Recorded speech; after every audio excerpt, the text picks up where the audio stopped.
Dieu, viens à mon aide.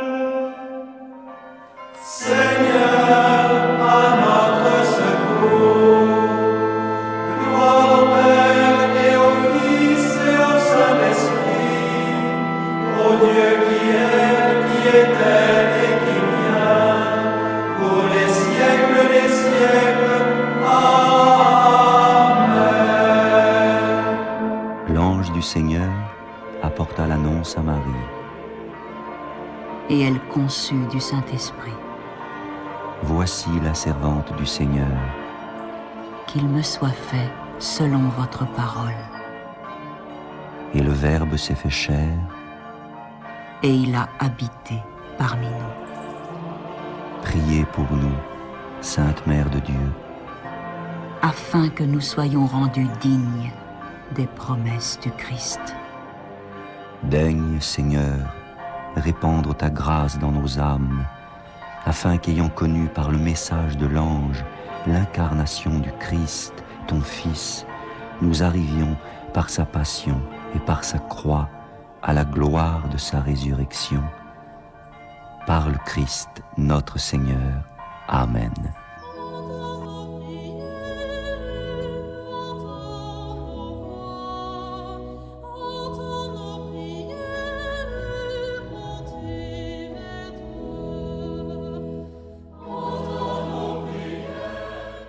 Seigneur, dans le silence de ce jour naissant, je viens te demander la paix, la sagesse, la force.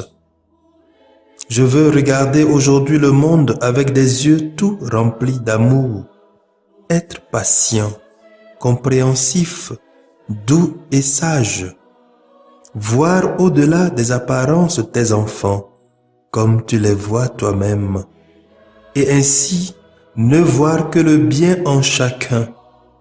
Ferme mes oreilles à toute calomnie.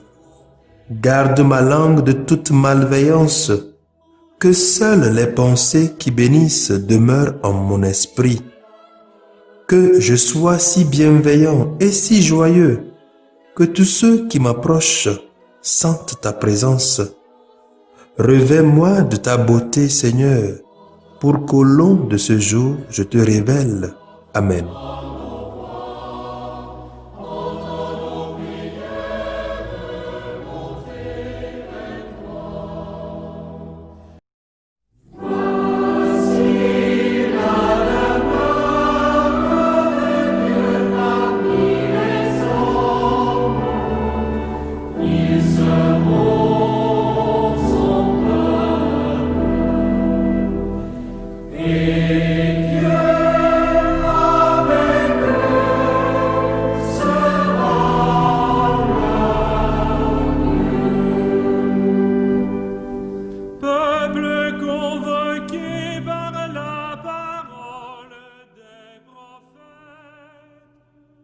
Écoutons les textes de ce mercredi 5 août, lu par la sœur Irène Agboja NDA et le diacre Nestor Palataou SMA, commenté par le père Yves Alou SMA.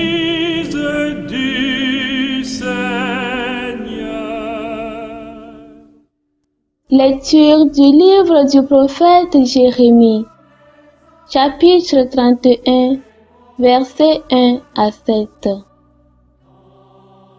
En ce temps-là, oracle du Seigneur, je serai le Dieu de toutes les familles d'Israël, et elles seront mon peuple. Ainsi parle le Seigneur. Il a trouvé grâce dans le désert, le peuple qui a échappé au massacre. Israël est en route vers celui qui le fait reposer. Depuis les lointains, le Seigneur m'est apparu. Je t'aime d'un amour éternel, aussi je te garde ma fidélité. De nouveau je te bâtirai, et tu seras rebâtie vierge d'Israël. De nouveau tu prendras tes tambourets de fête, pour te mêler aux danses joyeuses. De nouveau tu planteras des vignes dans les montagnes de Samarie, et ceux qui les planteront en goûteront le premier fruit. Un jour viendra où les veilleurs crieront dans la montagne d'Éphraïm: Debout, montons à Sion, vers le Seigneur notre Dieu. Car ainsi parle le Seigneur: poussez des cris de joie pour Jacob, acclamez la première des nations. Faites résonner vos louanges et criez tous: Seigneur, sauve ton peuple, le reste d'Israël. Parole du Seigneur, nous rendons grâce à Dieu.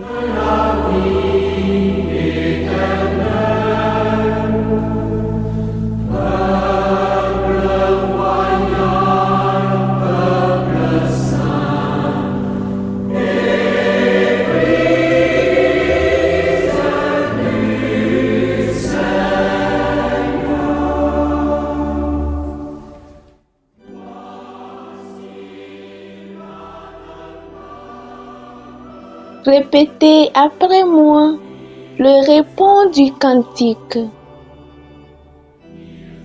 Le Seigneur nous garde comme un berger son troupeau. Écoutez, nation, la parole du Seigneur, annoncée dans les îles lointaines. Celui qui dispersa Israël le rassemble, il le garde comme un berger son troupeau. Le Seigneur nous garde comme un berger son troupeau. Le Seigneur a libéré Jacob, l'a racheté des mains d'un plus fort. Ils viennent criant de joie sur les hauteurs de Sion. Ils affluent vers les biens du Seigneur. Le Seigneur nous garde comme un berger son troupeau. La jeune fille se réjouit, elle danse. Jeunes gens, vieilles gens, tous ensemble. Je change le deuil en joie, les réjouis, les console après la peine. Le Seigneur nous garde comme un berger son troupeau.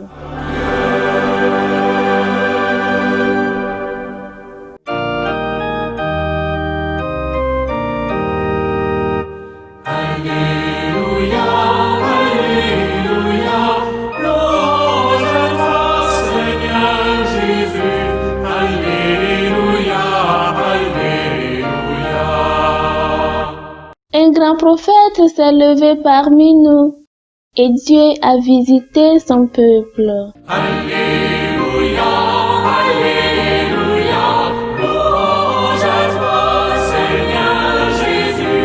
Alléluia, Alléluia.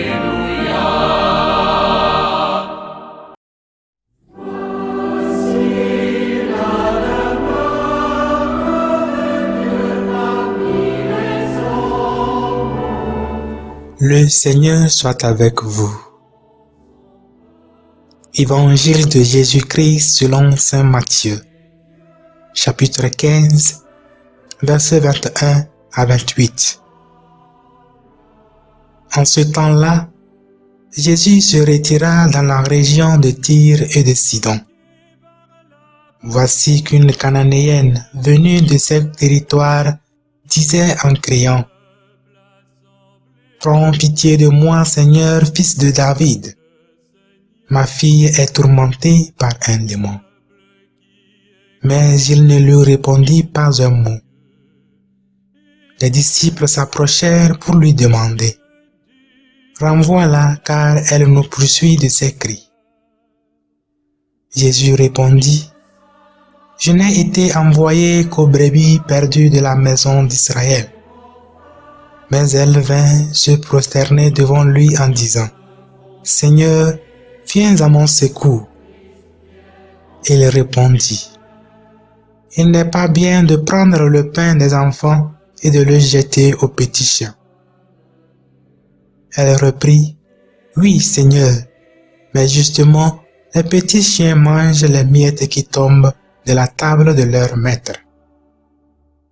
Jésus répondit: Femme, grande est ta foi. Que tout se passe pour toi comme tu le veux. Et à l'heure même, sa fille fut guérie. Acclamons la parole de Dieu.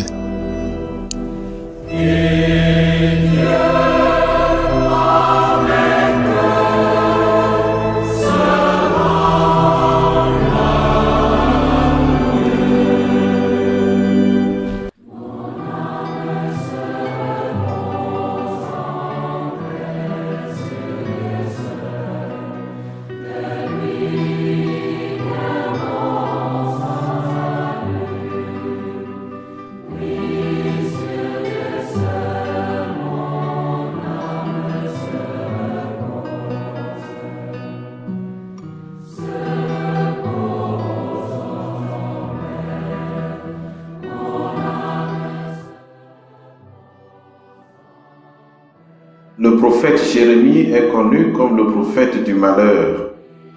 Avant le chapitre 30 de son livre, les seuls mots sortant de sa bouche n'étaient que des menaces. Il prédisait des désastres et des catastrophes. Mais à partir d'hier et aujourd'hui, il commence à annoncer de bonnes nouvelles. À partir des chapitres 30 et 31, il invite le peuple à se réjouir et à avoir espoir d'un lendemain meilleur. Car, il dit, Dieu est sur le point de faire un grand prodige. C'est la restauration d'Israël, fruit de l'amour éternel de Dieu pour les siens. Le peuple qui était exilé à Ninive pour 100 ans rentrera bientôt au bercail. Quelle bonne nouvelle!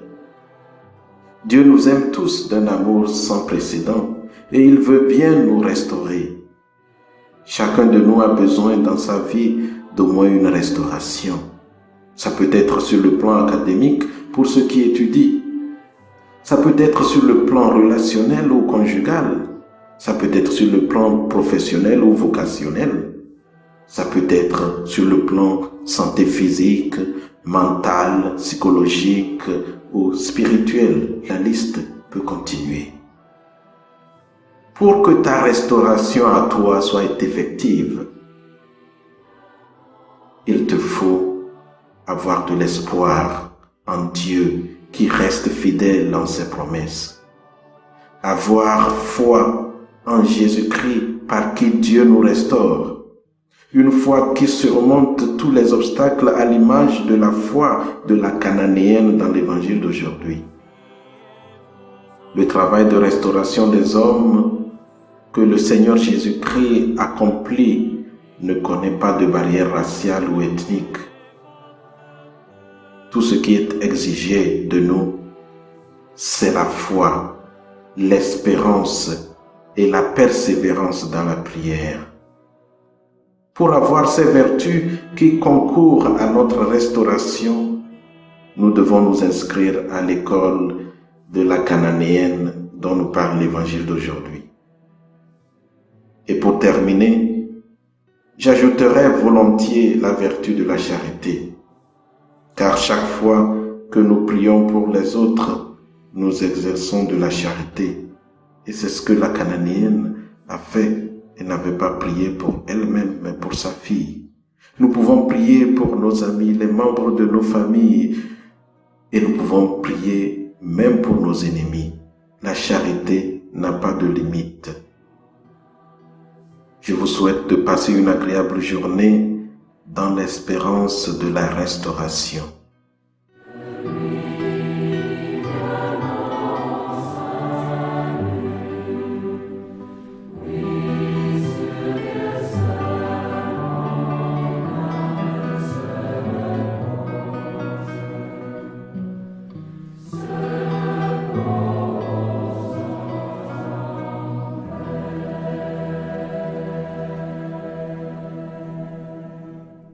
Le Seigneur soit avec vous. Et avec votre esprit.